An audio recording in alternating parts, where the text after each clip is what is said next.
রাজধানীর মোহাম্মদপুরের শাহজাহান রোডে বোরকা পরে বাসায় ঢুকে মা মেয়ে খুনের ঘটনায় গৃহকর্মী আয়েশাকে গ্রেফতার করা হয়েছে।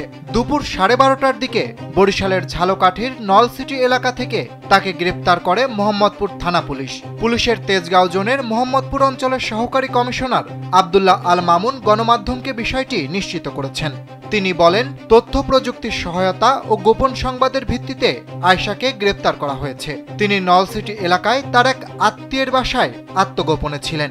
গৃহকর্মী আয়েশাকে এখন ঢাকায় আনা হচ্ছে। এর আগে সোমবার সকালে রাজধানীর মোহাম্মদপুরের শাহজাহান রোডে নিজের বাসায় খুন হন মা লায়লা আফরোজ ও মেয়ে নাফিসা লাওয়াল বিনতে আজিজ। চলছে দেশের সর্ববৃহৎ প্রযুক্তি মেলা সিটিআইটি মেগা ফেয়ার 2025। চলে আসুন 8 থেকে 13 ডিসেম্বর আইডিবি ভবন, ঢাকা। সিসিটিভি ফুটেজে দেখা যায় বাসার গৃহকর্মী আয়েশা ওই দিন সকাল 7:51 বোরকা পরে লিফটে উঠে 7 তলায় যান।